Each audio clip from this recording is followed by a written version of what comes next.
Welcome back to this channel. Kindly like, follow and subscribe for more. Today we are looking at Olori Adeyeye Ogunwusi, one of the wives to the monarch who we know as Ooni of Ife Oba Adeyeye Ogunwusi Enitan Ojaja II. Olori and Queen Ashley has finally opened up on how she, the Ooni, including her own dad, met and everything that is going on between them. Kindly don't forget, like, subscribe, follow and share for more. Olori Ashley Adeyeye said, "When I met my husband years ago, it was our spirituality that connected us, as we already knew each other in the spiritual world." You also review why it took Ooni so long for him to marry her. You also review from the interview how a late dad used gun to chase away her 3 boyfriends. Olori Ashley, she's black, beautiful, brainy and bold.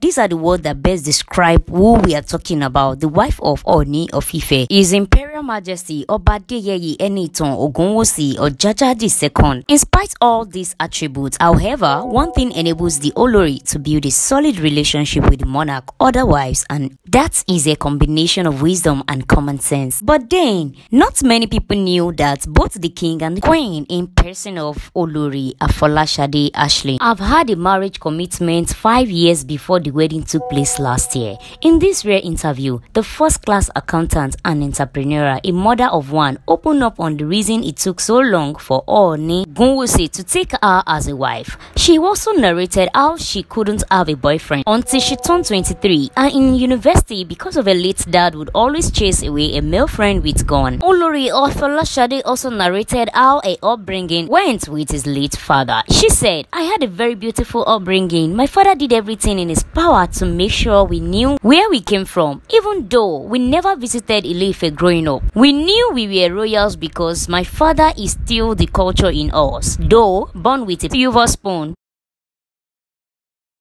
We were never bratty, but appreciative of our privilege that I would say has shaped me into a very well cultured queen of the source today. My father was a Christian, my mother was a Muslim. I was born identifying with my father's religion, which I love, but I was a very different child with a spiritual gift. Contrarily, but whatever many people believe or think, my father also was a spiritualist. He was Awo Funfun, so he was ecstatic to know he has given birth to his kind. Whenever my father did spiritual appeasing in his prayer room, he would always have me. I witnessed some of it at a very young age. I was fearless and very courageous. I would touch and hold anything with no fear. One of my nicknames my father gave me was Obirin Bi Okunrin, that is, a woman who acts like a man. And to hear my husband call me Obirin Meson at Tiabo, 9 women and half. This reminds me of my late father. One of the gifts I have is having things revealed to me in dreams, and this has helped me in my life journey. I have always been spiritual inclined, and my father did my divination at a very young age. I have sacred incision on some part of my body, which was done by my father for fortification, and none of my siblings has it. When I met my husband years ago, it was our spirituality that connected us, as we already knew each other in the spiritual world, so it was easy for us to connect physically. My husband also helped me understand who I truly was in the spiritual realm. It was very easy for me to embrace traditional worship because it has always been in me. In life journey, sometimes you can't choose your race. Our families had met over 5 years ago.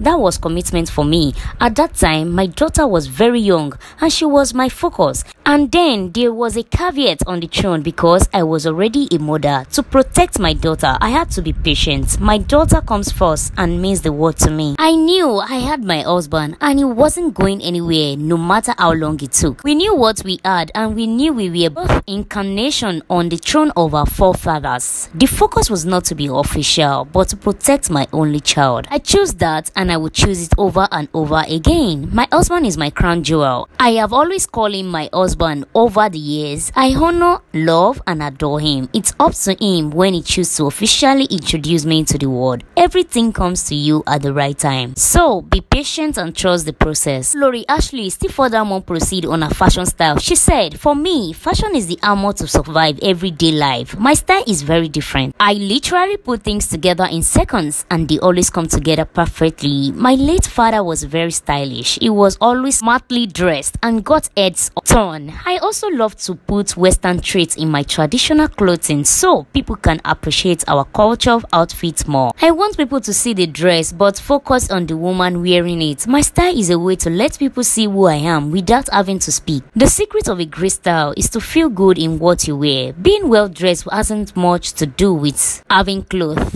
It is a question of balance and common sense. I always have this intuition that people will stare at me, especially when I have the white spots on my face, which are Odu Ife. I always make it worth its while. I am UK based, that is my home, and my country of birth too. I have also lived a part of my life in Nigeria as a young girl in boarding school. I have learned how to shuttle between both countries from a young age. This has prepared me for my journey now. I was able to change my priorities over times and stay focused on my goals. Achievers always work from clear sense of priorities. The key for me was to prioritize what is on my schedule and to get things done no matter what. Being a UK-based person does not restrict me from carrying out a delivery on my assignment as a queen of Ile-Ife. My assignments as a queen do not require me to always be in Ile-Ife. Even in the UK, I am also serving my community as a Yoruba queen or African queen. Thankful I am based in London, which is a 6-hour flight to Nigeria. That I make possible when there is an utmost need for it. Though I am unable to attend all assignments as a queen because I am raising a young child in the UK. As a mother and a wife, Olodumare, which is our God, has blessed me with the wisdom to always strike a balance between the two people that mean heaven to me and my community. And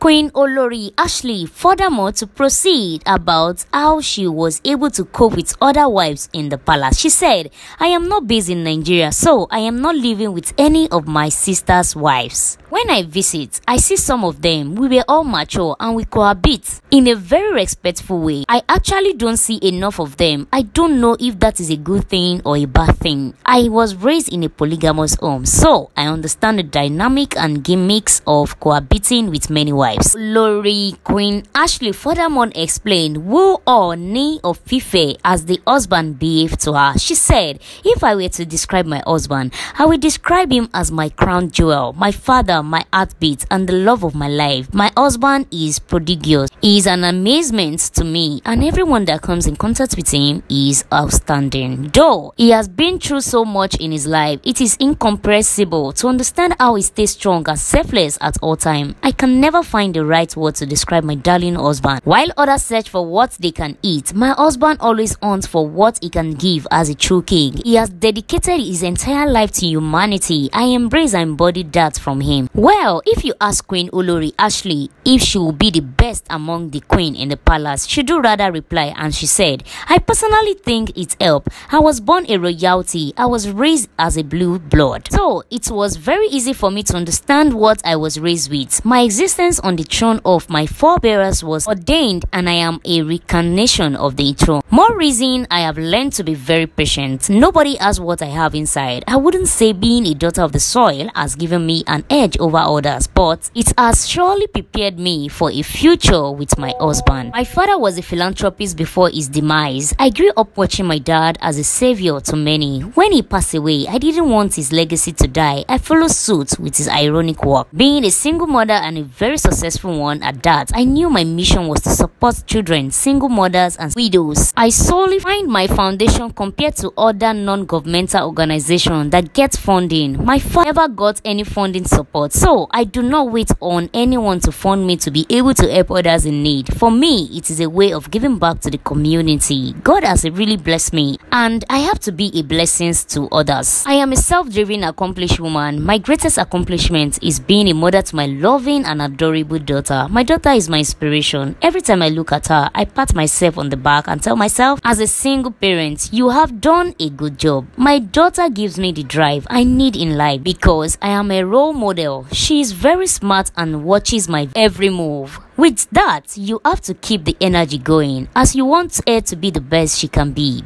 Because of my drive and enthusiasm, I have all it takes to deliver my best as the queen of the sauce. No one can intimidate me. If anything, I think it is the other way round. I am a very self-confident lady who appreciates the way God has created her. I could describe myself as 5 B's, that is, black, beautiful, brainy, boldly set, and bold. I am very comfortable in my beautiful skin, and my husband loves me that way. Here are my plans for beautiful Ile-Ife, or the city of Ile-Ife. For over 7 years, we haven't had an Olori that has really embodied or taken on the Isheshe, that is the traditional rites in Ile-Ife. My plan as a wife and a queen of the Arole Oduduwa, who understand the tradition of our land, is to support my husband to the fullest and rebuild the trust of our people in the culture and tradition of Ile-Ife. Once our ancestors and deities are appeased the way they should, things will go smoothly in our kingdom and Ile-Ife will be liberated as it should always be. And here is my experience, or a lesson to the youth that I have. With my experience, nothing comes to you easy. You have to put the hard work required into it. These days, a lot of youths want to be like this person or that person, forgetting there is a process. You can't build a house without a foundation. They see me up there now and want to be like me. You came at the end of the movie. Darling, there was a process to get to that place you admire now. My advice is, know what you want. That is the most important thing. Then work at it. Sometimes you may have to be the ruthless, not in a bad way. Just going hard for what you want. Be committed, be determined, and be patient if it doesn't come as quickly as you want it. Here are some of the things I would like to do as the topmost queen in Yoruba land. Queen Olori Ashley said, "The foremost expectation is unity in our kingdom. This is very important to me. Working hand in hand with my sister's wives and giving my husband peace of mind on the throne is one of the topmost things on my agenda. If he has peace of mind, he will be focused to rule his people and will not be distracted by any unnecessary thing that may keep him worried. Furthermore, I want to use my charity organization to change and impact lives in our community. I want to reform the foundation level of education because foundation is very important. My plan is also to promote our culture and tradition, not only in Ile-Ife but also across the world. I would love for people in the diaspora to appreciate our culture and tradition too, because there is actually beauty in Yoruba tradition and culture. I am out to let the world see it." Thank you all for listening and for joining us on this channel. Don't forget to give our video a like, share your thoughts on the comment section down below. This is a story coming from Olori Ashley from Ile-Ife, the queen to the monarch or Jaja II. Share your thoughts on the comment section down below, like and subscribe for more. I remain your girl Special New. Stay tuned for more.